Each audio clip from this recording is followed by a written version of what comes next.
La suspensión inmediata del proceso de exoneración de aranceles para estos casos. Segundo, la detención de vehículos importados con carnets fraudulentos. Tercero, la auditoría del Ministerio de Salud caso por caso. Cuarto, el Ministerio de Salud deberá investigar, denunciar y sancionar a los responsables. Quinto, a partir de ahora, las placas de esos autos tendrán un distintivo especial. Y sexto, reformaremos todos los instrumentos legales para que los beneficios vayan a quienes realmente lo requieren. Advirtió ante los hechos ya públicos sobre el uso del carné que la Fiscalía es la entidad que ahora tiene la posta para determinar responsables y tipificar los delitos que considere. Con el fin de que se investigue no solo el delito de importación de vehículos, sino también las indemnizaciones y beneficios laborales fraudulentos. Tachó como de lo más ruin a todos quienes se mal aprovecharon en el mal uso de este documento. Estos miserables deben pagar por sus actos corruptos. Como complemento a esta postura presidencial, la ministra de Gobierno María Paula Romo precisó que las sospechas recaen también sobre funcionarios públicos, quienes a través del uso del carné de discapacidad se beneficiaron de mejores y mayores indemnizaciones. Petroecuador ha entregado ya una primera lista de trabajadores que han cobrado indemnizaciones, beneficiándose de carnets que aparentemente serían carnets fraudulentos. Hemos identificado nombres de los funcionarios, nombres de los médicos. Todo esto está y estará en los próximos días en manos de la Fiscalía General del Estado. El ministro de Telecomunicaciones y Sociedad de la Información, Andrés Michelena, destacó en este tuit la voluntad del jefe de Estado de cortar de raíz esta mala práctica. Ejemplar Lenin, por su discapacidad tiene derecho a importar un auto sin aranceles. No lo hizo en 20 años. Fue secretario adjunto de las Naciones Unidas. Pudo traer un auto sin aranceles. Tampoco lo hizo. Que su ejemplo sirva para quienes abusan y usan de derechos que no les corresponde. Javier Ceballos, Ecuador TV. El vicepresidente de la República, Otto Sonnenholzner, se refirió a las recientes denuncias de corrupción en torno a los carnets de discapacidad del CONADIS. El segundo mandatario cuestionó a quienes han obtenido dicho documento de manera fraudulenta. Y esas personas no solo se les tiene que quitar el vehículo, porque inmediatamente se han identificado, si no me equivoco, 50 vehículos para retirar en estos días. Pero también tienen que ser sancionados y tiene que seguirse una causa penal contra quienes ilegal e irresponsablemente otorgaron condición de discapacidad a quien no la tenía y quien usó esa condición de discapacidad para beneficiarse.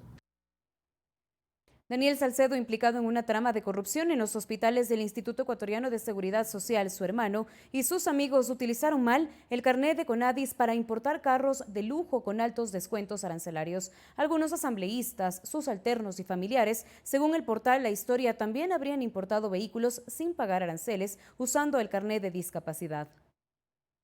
El 27 de junio el Ministerio de Salud suspendió los carnets de discapacidad de Daniel Salcedo, de su hermano Noé Salcedo y sus amigos César Rodríguez, Carla Cárdenas y Jorge Enríquez. Debe haber una constatación de que esa persona efectivamente tenga una discapacidad.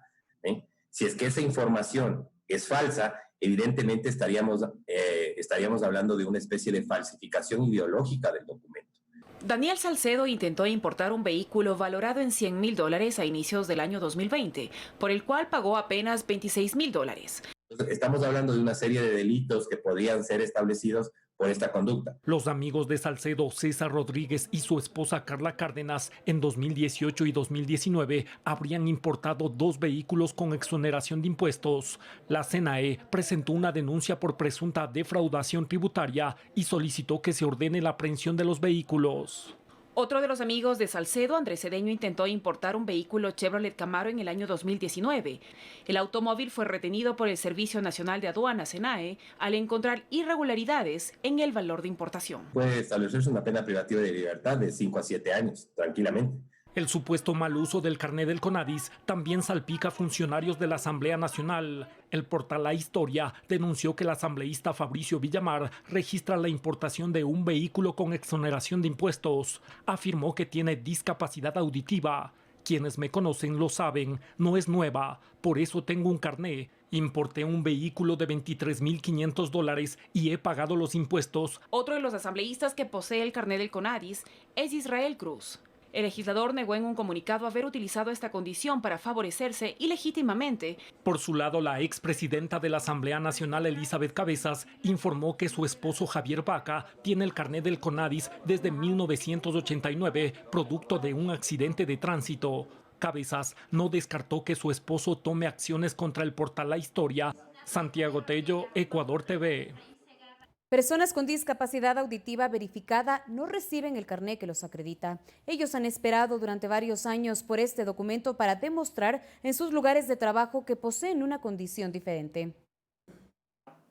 Indignación es la primera palabra que le viene a la mente a Cristian López, después de enterarse cómo muchos se han beneficiado con el carnet del Consejo Nacional de Discapacidades, al cual él no ha podido acceder a pesar de tener el oído izquierdo con cero audición, debido a un mal congénito. El 2017 se me entregó el turno para el 2018, solo para hacerme valorar. Más que los beneficios que se obtienen por ley al poseer el carnet, Cristian estaba interesado en el documento para poder demostrar que su discapacidad le dificulta cumplir algunas de sus tareas laborales diarias. Hola, soy Cristian López, tengo esta discapacidad, pero no tengo ningún papel que certifique que tengo esta discapacidad. Por eso tampoco le sorprende que la discapacidad que muchos de los beneficiarios del carnet hayan alegado sea el de la audición, la cual ni con papeles ha podido probar, y no es el único. Me dijeron que no, que debería no escuchar con los dos oídos para ahí darme un carnet. Paulina lleva 10 años en esta lucha, no para comprarse un auto, dice, sino tan solo para poder acceder a un trasplante coclear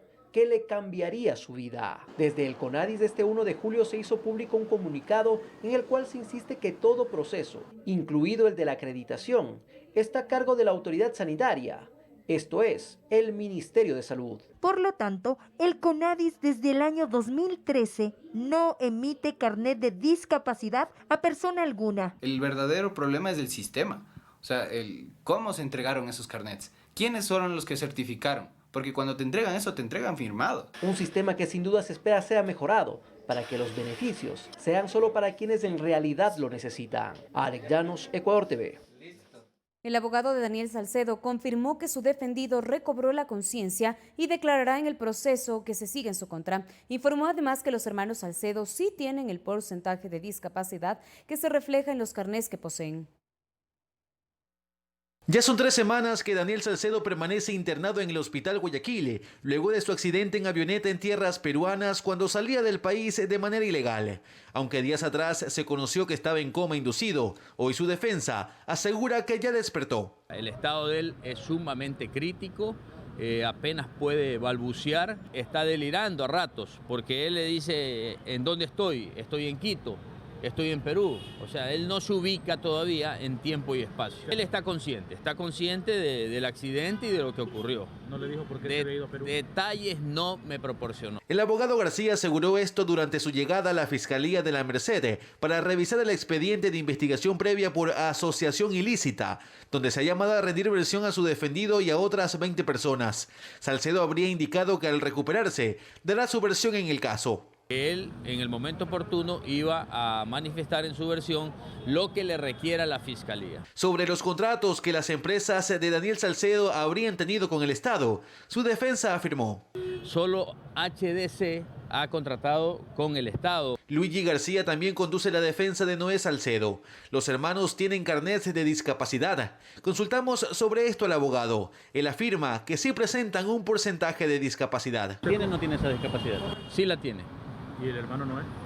También lo tiene, sí, efectivamente, y ahí están los carnets. Hasta la Fiscalía de la Merced también llegó Jocelyn Mieles, quien se accidentó en la avioneta junto a Salcedo el pasado 8 de junio y quien es vinculada por fraude procesal. Uno de los personajes de farándula que han sido llamados a rendir versión y que sí cumplió con su presentación el último lunes fue Flor María Palomeque. Su defensa negó cualquier tipo de vinculación en el caso. Ella no conoce al señor Daniel Salcedo, ella no conoce ni ha tenido relación comercial con todos los implicados en esta lista o en esta trama. Luis Alfredo Zúñiga, Ecuador TV. La Fiscalía ejecutó 10 allanamientos en Guayaquil, Daule y San Borondón en la provincia del Guayas. Los operativos dejan 6 detenidos que formaban parte de una banda delictiva que se dedicaba al contrabando de insumos médicos y a la venta de carnés de discapacidad. Ya son 3 semanas que Daniel Salcedo permanece internado en el Hospital Guayaquil, luego de su accidente en avioneta en tierras peruanas cuando salía del país de manera ilegal.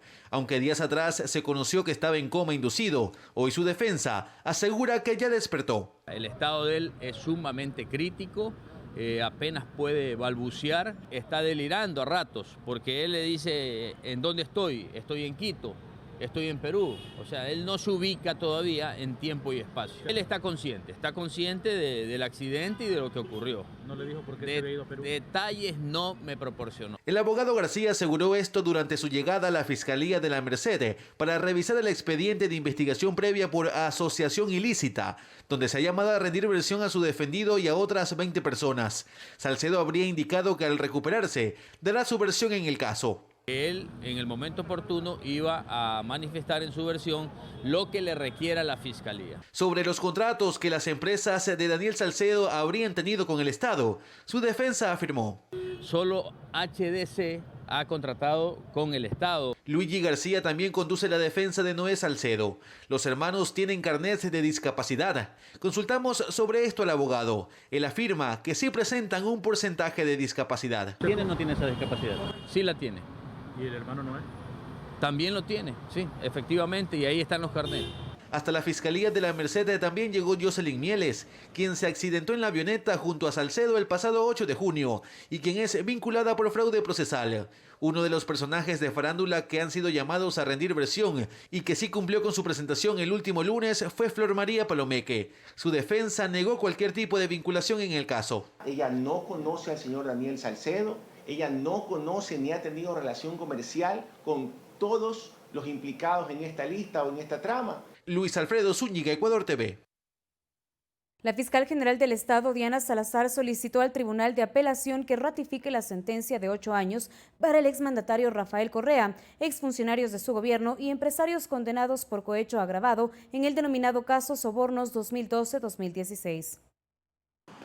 En el cuarto día de audiencia, la fiscal general del Estado, Diana Salazar, solicitó al tribunal que deseche el recurso de apelación interpuesto por los 20 procesados en el caso Sobornos 2012-2016 y pidió ratificar la sentencia de primera instancia que condena a 8 años de prisión al expresidente Rafael Correa, Jorge Glass, Alexis Mera, exministros y empresarios. Cuestionó los argumentos presentados por los abogados de la defensa. Indicó que la sentencia tiene la suficiente motivación. Además, manifestó que la Fiscalía demostró la existencia de una estructura de corrupción que actuó en pandilla liderada por el más alto nivel. Señaló que en la sentencia queda claro que las instrucciones del expresidente Correa, recomendaciones y delegaciones influyeron en la comisión del delito y que tenía conocimiento y dominio de los hechos. Dijo que el ex vicepresidente Jorge Glass, a través de sus instrucciones y recomendaciones, influyó en sus inferiores para cometer el delito de cohecho. A su criterio, afirmó que en esta audiencia se aceptó el cruce de facturas y que existían listas de empresas que colaboraban con el anterior gobierno a cambio de contratos con el Estado. También la fiscal solicitó al tribunal se analice la condena de las cooperadoras eficaces Pamela Martínez y Laura Terán, quienes tienen una sentencia reducida en un 40% y previamente la Fiscalía había acordado que por la ayuda otorgada la reducción sería del 90% de la pena. Una de las pruebas fundamentales es el contexto de toda la cooperación eficaz. Los 23 puntos que hemos señalado en toda la cooperación eficaz no fueron valorados en su debido momento. Una vez finalicen las contrarréplicas de los abogados, el tribunal presidido por el juez David Hacho se retirará a deliberar su resolución. Debería suspenderse por un tiempo prudencial para que los jueces puedan verificar en el proceso las pruebas que se han actuado que acreditan todas y cada una de las afirmaciones que hemos hecho en la audiencia de apelación. En este caso se recaudó más de $7 millones en sobornos, recursos que se utilizaron para campañas de Alianza País, por lo que se dictó una reparación integral de $14.7 millones. Olga Velasco, Ecuador TV. Para este miércoles a las 16 horas estaba prevista la reinstalación del juicio a Pablo Romero Quesada, exsecretario de Inteligencia, por el secuestro del activista político Fernando Balda en 2012. Sin embargo, la diligencia se suspendió puesto que 2 jueces miembros del tribunal también son parte de la audiencia de apelación a la sentencia en el caso Sobornos que se desarrolló en esta jornada. Esta diligencia se convocó para el próximo lunes 6 de julio a las 13 horas, en donde la Fiscalía continuará con la presentación de su prueba. Según su tesis, el secuestro se ejecutó con recursos públicos provenientes de la cuenta de gastos especiales de la SENAIN y se llevó a cabo por pedido del expresidente de la República, Rafael Correa. El asambleísta Daniel Mendoza renunció a su cargo de legislador. Su dimisión se la dio a conocer durante su comparecencia ante la Comisión Tripartita Multipartidista que investiga su actitud política. La sanción política que ustedes buscan. Su comparecencia buscó responder las acusaciones de las asambleístas Verónica Guevara y Tangi Vera en lo político, referente al presunto delito de tramitar, recibir o administrar recursos del presupuesto general del Estado. Pero al final de su intervención, anunció su renuncia irrevocable al cargo de asambleísta. Lo hago con el mayor sentido patriótico, puesto que estoy más convencido que nunca que el cambio que el Ecuador necesita no se conseguirá siendo parte del sistema. Y luego de ello, abandonó la sesión virtual y no hubo espacio para preguntas y respuestas. Sin embargo, sus interpelantes, al tiempo de cuestionar su actitud, exhibieron pruebas que también reposan en el expediente fiscal, en el que se evidencian chats con autoridades del Servicio de Contratación de Obras Públicas, SECOF. Cuando se hizo una transferencia de aproximadamente 8.2 millones de dólares para empezar con esta construcción de esta casa de salud, usted claramente decía: compa, ya está confirmada la acreditación. Me dicen que revises, que ya debe estar acreditado. Mendoza aseguró que demostrará su inocencia, pero que no lo hará ante los asambleístas, sino ante la autoridad competente. La ministra de Gobierno, quien también compareció durante esta jornada, descartó que a través del Ejecutivo se haya cometido infracción alguna para gestionar cargos públicos. Porque para que haya una gestión tiene que haber la consecución de un objetivo como parte de esa gestión, y como le estoy diciendo, lo he repetido varias veces, eso no existe. Pero al cerrar la sesión, entre los comisionados todavía quedan abiertas inquietudes. ¿Quiénes han dado los contratos? ¿Quién más está metido? ¿Quiénes han dado y quiénes han recibido? ¿Qué es lo que quiere saber el país? La comisión tripartita tiene plazo hasta este miércoles para aprobar un informe y presentarlo ante el Pleno de la Asamblea Nacional. Eduardo Córdoba, Ecuador TV. 20:22 y en este momento nos contactamos vía videoconferencia con el director del Movimiento Democracia Sí, Gustavo Larrea. Con él hablaremos sobre los casos de corrupción que se han develado en los últimos días en el país. Muy buenas noches, señor Larrea. Desde su óptica, ¿cómo ve el panorama político en el país en estos momentos? Atravesamos por una emergencia sanitaria, un momento económico delicado y en medio de todo esto han salido varias denuncias por casos de corrupción. Bienvenido. Muchas gracias, un gusto, buenas noches.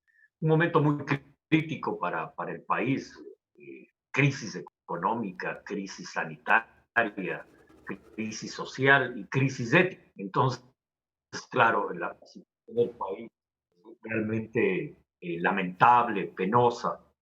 Salir adelante de esta, diría yo, este momento tan triste para el país, y agregado a eso los casos de corrupción, agregado a todo esto sin escrúpulo alguno, ni respetan siquiera a los muertos, a los contagiados. En medio de eso se produce y sale a la luz esta porquería, esta cosa denigrante que asquea a toda la sociedad.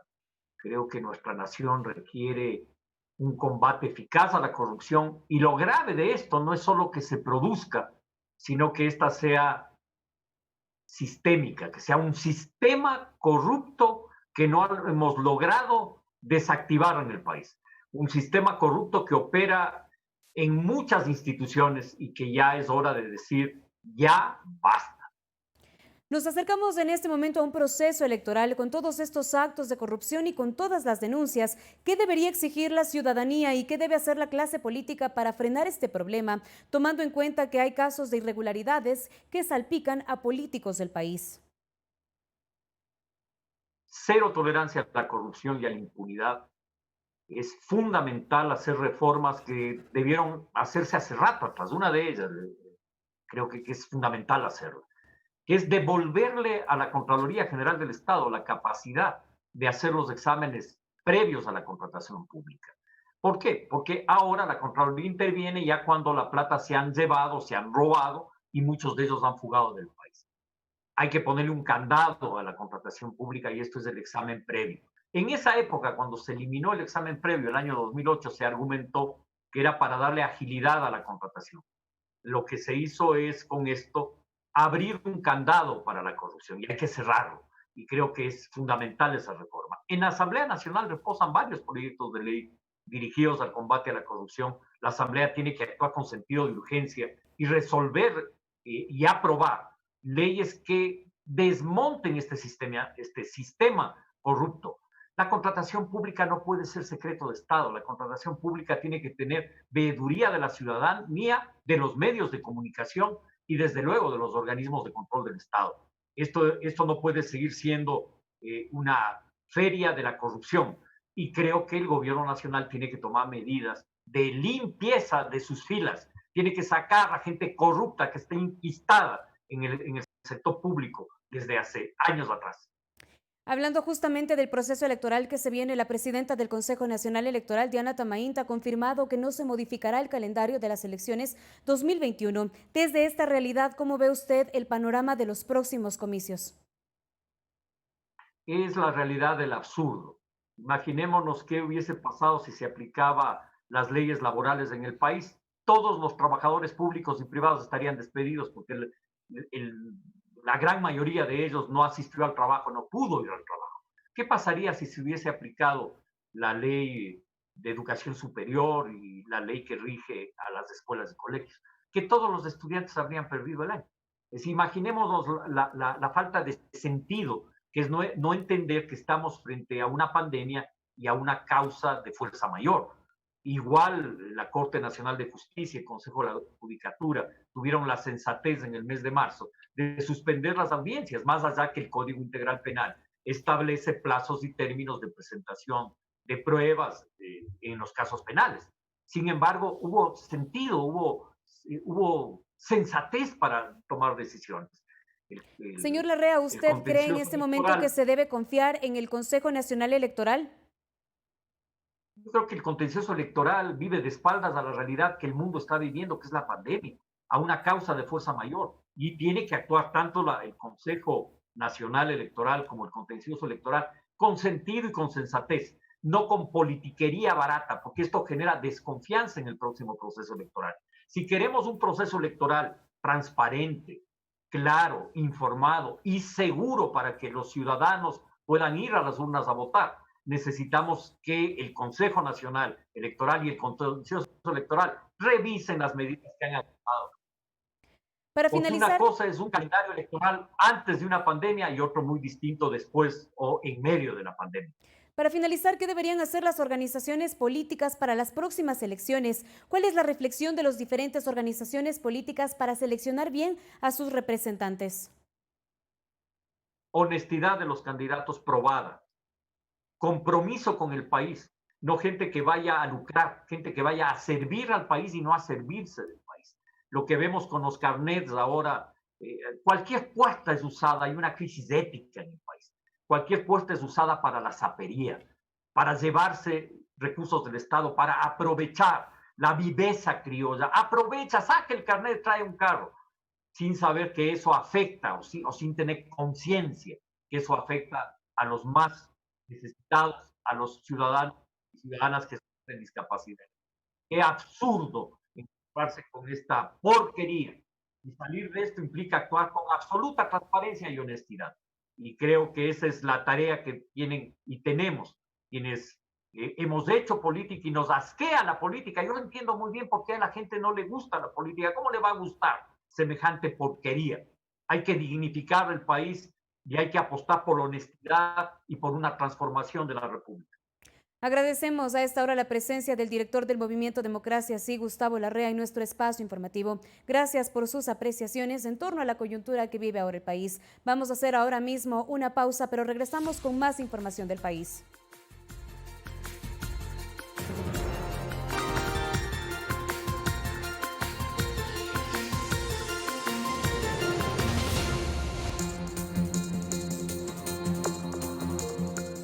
Estamos de regreso con más información nacional. Salud, empleo, alimentación y dolarización fueron los ejes que se abordaron en el desarrollo del gabinete ampliado. De manera simultánea en Quito y Guayaquil se desarrolló el gabinete ampliado liderado por el presidente Lenín Moreno y el vicepresidente Otto Sonnenholzner. Fueron 4 los principales temas: empleo, alimentación, dolarización y salud. En este último aspecto, el segundo mandatario señaló que se ha logrado controlar en cantones de la costa los niveles de contagio. Porque lo que se ha hecho es adaptar espacios de ventilación provisionales para poder atender a esas personas y lo seguiremos haciendo. Que no hay hospitales colapsados, remarcó el vicepresidente y anunció la llegada de respiradores. El hospital de Esmeraldas, y les doy un ejemplo, 97 camas de hospitalización dispuestas o puestas a disponibilidad para el COVID, solo 25 están ocupadas. Eso no es evidentemente un hospital colapsado, por favor. Inicia la llegada de ventiladores mecánicos, los primeros 50 de 500. Esto es un acuerdo con los Estados Unidos. En el ámbito económico se habló sobre la entrega de recursos a los GAT municipales y créditos mediante la banca pública. El gobierno central le ha entregado a través del BEDE a los GATS 80 millones de dólares para la lucha contra la pandemia. Estamos trabajando con el Banco Mundial y con el BID para poder ampliar la cobertura normal permanente del bono de 1 millón a 1.600.000. Mientras la ministra de Educación informó sobre la entrega de raciones alimenticias a estudiantes. Culminamos con la entrega de 1.270.000 kits para 15 días de alimentación escolar a todos los niños de la Sierra y Amazonía. Luis Alfredo Zúñiga, Ecuador TV.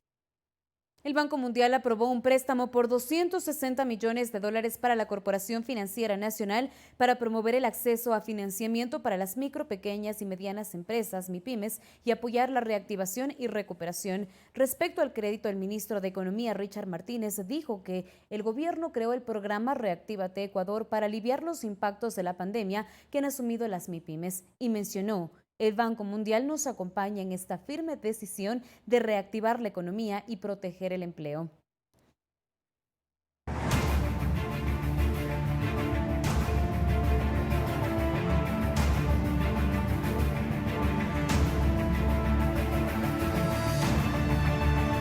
¿Qué medidas siguen prohibidas en Quito en el esquema de semaforización epidemiológica? El alto número de contagios por COVID-19 de estos últimos días motivaron al COE Nacional a mantener restricciones, mientras que en el resto de cantones en amarillo avanzan de manera progresiva en el retorno escalonado. Mientras en el resto de cantones que están en color amarillo se flexibilizaron para este mes de julio las medidas de restricción, en Quito aún se mantienen algunas por el incremento en el número de contagios por COVID-19.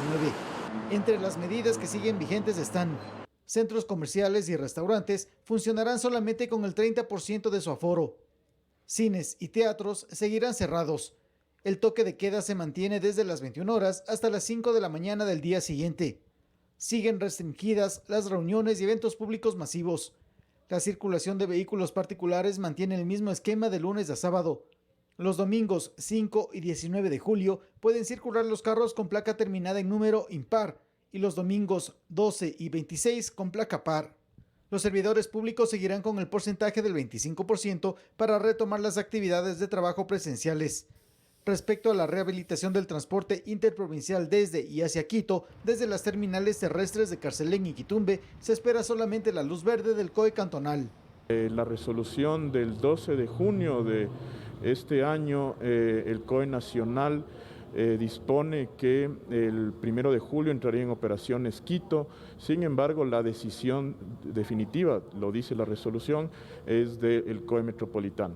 Estamos nosotros próximos a reunirnos en las siguientes horas. Estas medidas de restricción se mantienen todavía por los casos reportados de poco cumplimiento de las disposiciones de las autoridades respecto a respetar el distanciamiento y a la prohibición de fiestas y reuniones. Es así que más de 500 eventos se han presentado a nivel nacional de agresiones, tanto físicas como verbales, a nuestros funcionarios policiales, pero también a nuestros bienes institucionales. Estas disposiciones pueden variar si las condiciones en la capital mejoran. Tome en cuenta que el riesgo de contagio está latente y la emergencia no ha pasado. Javier Ceballos, Ecuador TV. De forma progresiva, el Ministerio de Inclusión Económica y Social abrirá las guarderías que tiene a su cargo en 5 cantones del país que están en semáforo en verde de acuerdo a lo dispuesto por el Comité de Operaciones de Emergencia. En el resto de ciudades mantendrá tutorías con 14.000 docentes para garantizar la alimentación adecuada de niños y niñas. Con el retorno de los trabajadores para la reactivación económica, hay preocupación sobre el cuidado de sus hijos. El Comité de Operaciones de Emergencia autorizó el plan piloto para reabrir las guarderías solo en aquellos cantones en semáforo en verde. El Ministerio de Inclusión Económica y Social habilitará los centros de desarrollo infantil para menores entre 0 y 3 años en los siguientes cantones: Dauli Salitre en la provincia del Guayas, Sevilla de Oro en Azuay, y Aguarico en Orellana. Desde esta semana comienzan ya con sus clases de manera progresiva. Por ejemplo, en Daule estamos con 6 centros de desarrollo infantil, en Sevilla de Oro con 3 centros de desarrollo infantil, en Salitre con 5 centros de desarrollo infantil, en Aguarico con 1 centro de desarrollo infantil. Funcionarán con el 50% del aforo permitido. Priorizado precisamente son los niños de estas madres que son jefas de hogar, que tienen ya la preeminente necesidad de salir a trabajar. La médico familiar Andrea Lozada recomienda a las guarderías que se preparan para la reapertura se implementen rigurosos protocolos en los que emitan alertas si uno de los menores presenta sintomatología respiratoria. Si un niño está enfermo, si un niño está con cualquier síntoma, no lo envíe, porque está causando o podría causar un daño potencial súper grave. Las actividades lúdicas cambiarán. Traten de ser en la parte externa o donde haya mayor cantidad de aire. Pues según las normas de OMS, no se utiliza mascarilla sino después de los 2 años. Las guarderías, que funcionan en las ciudades que están en semáforo epidemiológico en rojo y amarillo, no pueden abrir todavía sus puertas. Valeria Villarroel, Ecuador TV. Atención, la Defensoría del Pueblo obtuvo medidas cautelares a favor de los perjudicados por cobros excesivos en las planillas de agua potable en Quito. De esta manera, la empresa metropolitana de agua potable deberá realizar una nueva medición para quienes presentaron sus denuncias en los meses de abril, mayo y junio. El Tribunal de Garantías Penales de Pichincha dispuso medidas cautelares en contra de los perjudicados con cobros excesivos en las planillas del servicio de agua potable en Quito. Con esta disposición quedan sin efecto las facturas de quienes presentaron reclamos por los meses de abril, mayo y junio. Estas disposiciones son de obligatorio cumplimiento. Debiendo la Defensoría del Pueblo a su vez informar cualquier anormalidad al tribunal respecto del no acatamiento o cumplimiento de la medida aceptada. Los cautelares tienen que darse cumplimiento por parte, en este caso, de la empresa pública de agua potable. La Defensoría del Pueblo recibió 9.508 alertas de personas afectadas durante la crisis sanitaria, de ellas 233 por vulneración de derechos de las personas usuarias y consumidoras. Pero esta acción de protección se interpuso por 80 afectados. En estos casos, el seguimiento de la Defensoría del Pueblo es el más adecuado, pero también el ciudadano puede acudir a los juzgados.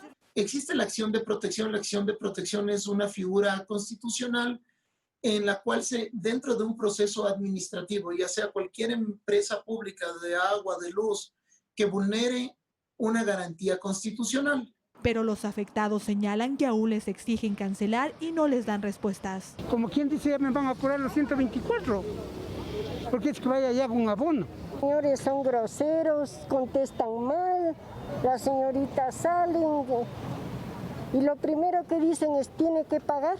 La Tribuna del Consumidor señala que las mediciones del servicio no deben realizarse por presuntos valores, sino reales.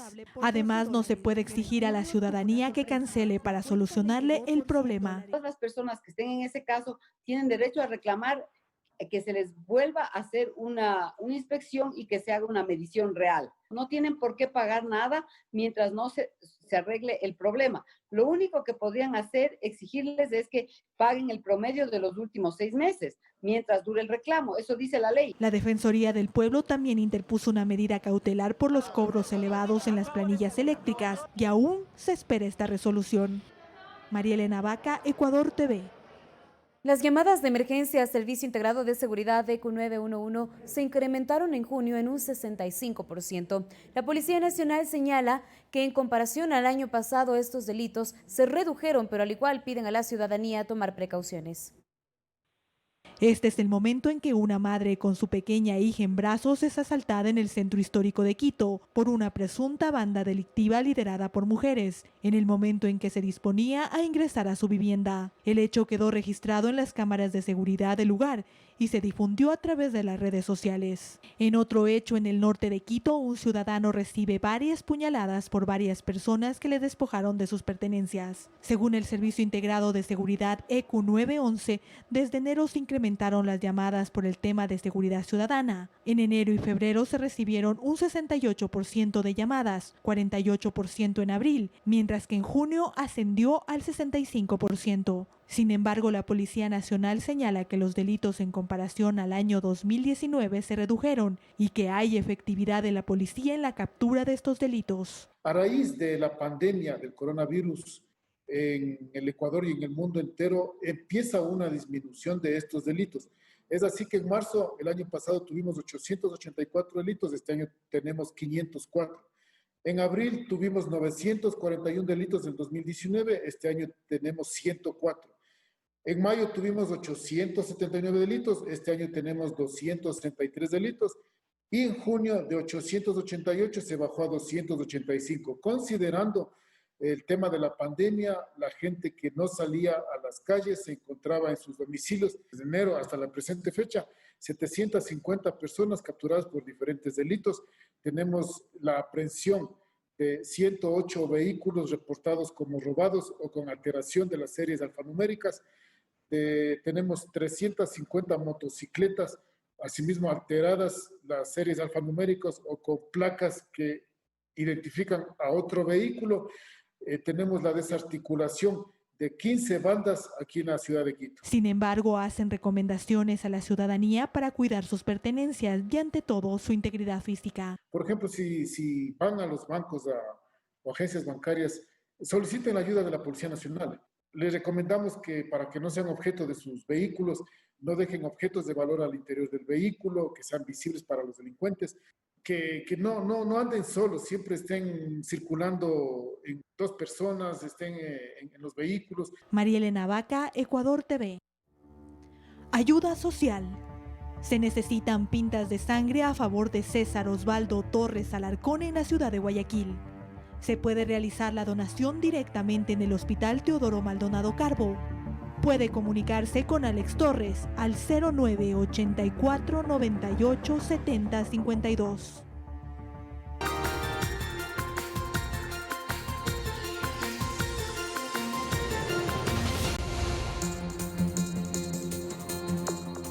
Gracias a todos por su preferencia. Ahora les contamos que la innovación es el principal requisito para acceder al Fondo Emprende, que otorgará el Gobierno Nacional para fortalecer el empleo y la matriz productiva. Les damos a conocer algunas claves para postular.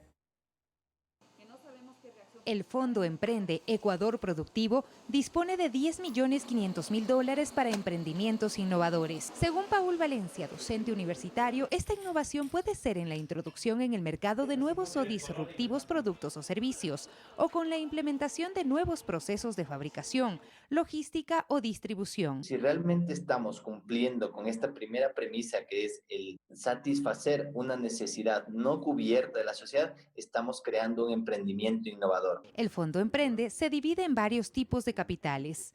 El capital crece se destina a ideas y proyectos innovadores que se financiarán hasta los $100.000.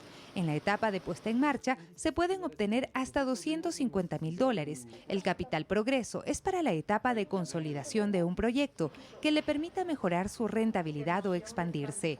El monto máximo es de $400.000. Lo que se priorizará dentro de este proceso de selección es definitivamente la innovación. Para postularse, debe acceder al sitio web www.fondoemprende.gov.es. El proceso está diseñado para seguir 4 pasos: el registro, la capacitación, presentación del proyecto a través de un video y la postulación. ¿Cuál es el objetivo del proyecto y por qué ese grupo de personas, por qué esos emprendedores presentan este proyecto que debe ser financiado? ¿Cuál será el beneficio que recibirá la sociedad? Los campos que se priorizarán son alimentos, biotecnología, confecciones, petroquímica y en servicios ambiental, tecnología, construcción, logística, entre otros. Deben tener en cuenta que un emprendimiento va a demandar no el 100 ni el 200, sino el 500% de su tiempo, de su esfuerzo, de su dedicación. Sofía Montoya, Ecuador TV.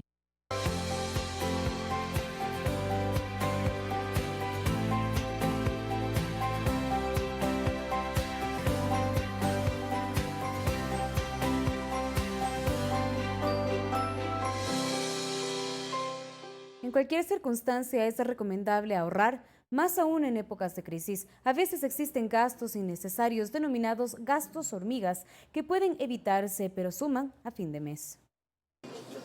La mayoría de ciudadanos buscan ahorrar y comprar lo básico durante la pandemia, pero a veces no ocurre así. Existen pequeños gastos denominados hormiga que pueden evitarse. Es fundamental ahorrar a diario y recortar gastos. Entonces, comer en casa, incluso si ya estamos yendo al trabajo, porque así lo amerita, llevemos nuestra comida, comamos en la cafetería que tenga nuestro trabajo, en algún lugar adecuado para comer, y vamos a ver que definitivamente vamos a ahorrar dinero de esta manera. Los gastos hormigas son los gastos diarios en los que incurrimos sin darnos cuenta y que no son esenciales, explica la economista Berta Romero. Mucha gente estaba acostumbrada antes, no sé, moverse en taxi, por ejemplo, a sus trabajos. Sí, entonces hay que también ser un poquito más realistas y ver, ok, en estos momentos, ¿cómo es la mejor forma de movilizarme y que pueda también optimizar mi presupuesto? La bicicleta, como veo ahora, en muchas ciudades es un muy buen medio de transporte. Me reduzco un gasto importante en transporte. Los expertos recomiendan preparar la comida en casa, no pedirla a domicilio. Puede ahorrar así 50% en ese rubro. Evitar compras impulsivas. Pensar si, por ejemplo, realmente necesita un par de zapatos. Evitar gastar en taxis. Recortar gastos en café, cigarrillos, golosinas. Servicio de televisión por cable si no lo utiliza. Romero recomienda llevar un registro detallado de los gastos para controlarlos. Gastos en alimentación fuera de la casa, gastos en vestimenta, etcétera. ¿Qué categorías de las que yo he identificado son realmente necesarias y cuáles solo son deseos o gustos que me estoy dando? Verónica Rivadeneira, Ecuador TV.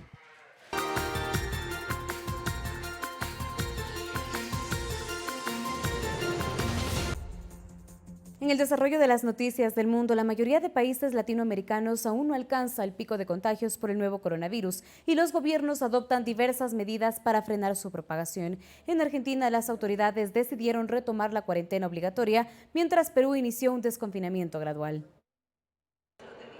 En Argentina, los casos de COVID-19 se multiplicaron por 5 desde finales de mayo. Hoy son al menos 64.530 los contagiados y más de 1.302 fallecidos por la enfermedad. Esto y los más de 2.000 nuevos casos diarios llevaron al gobierno a renovar por 7ª vez el confinamiento, con especial énfasis en la provincia de Buenos Aires. No obstante, las autoridades destacan el manejo de la emergencia sanitaria. Argentina ha logrado mantener la curva estable en una situación crítica. Es muy distinto la cantidad de casos y de fallecidos en Argentina que en el resto de América Latina. Mientras tanto, en Brasil también se toman medidas para enfrentar el brote que ya afecta al mayor territorio indígena del país. El pueblo amazónico Yanomami reportó 4 muertes a causa del virus, por lo que el gobierno envió una misión especial para atender a los pueblos nativos que sufren además otras enfermedades como la malaria y la desnutrición. Con los últimos datos reportados por el Ministerio de Salud brasileño, la cantidad total de fallecidos por COVID-19 llega a 60.632, mientras los infectados suman 1.448.000. Pero otra realidad se vive en Perú, donde desde este miércoles inició el desconfinamiento gradual para reactivar su economía. En 18 de los 25 departamentos del país se suprimió el toque de queda nocturno. Además, se permitió la reapertura de restaurantes y cafeterías, mientras los centros comerciales y peluquerías cumplieron su primera semana de atención al público. Coralía Pérez, Ecuador TV. El nuevo acuerdo de libre comercio de Norteamérica, TEMEC, una promesa electoral del presidente de Estados Unidos, Donald Trump, entró en vigor desde el 1 de julio en medio de la crisis del coronavirus. Este tratado regirá durante 16 años, pero se revisará cada 6 y de haber un acuerdo se extenderá por otros 16 años. De lo contrario, los socios tendrán una década para resolver las diferencias antes de que expiren. La policía de Hong Kong realizó las primeras 180 detenciones bajo la nueva ley de seguridad, apenas 24 horas después de ser promulgada por el gobierno chino. En ella se prohíben las protestas con manifestaciones públicas, por lo que este miércoles la policía antidisturbios dispersó con gas pimienta y cañones de agua a los manifestantes que protestaban contra la medida y exigían mayores libertades. También se suspendió la marcha por los 27 años del regreso de la ex colonia británica a China. Con estas medidas, Pekín asegura que restaurará la estabilidad en Hong Kong tras un año de protestas y que las libertades de la isla se mantendrán. Con esta información les agradecemos a todos por su sintonía. Que tengan una excelente noche. Continúen en sintonía de Ecuador TV.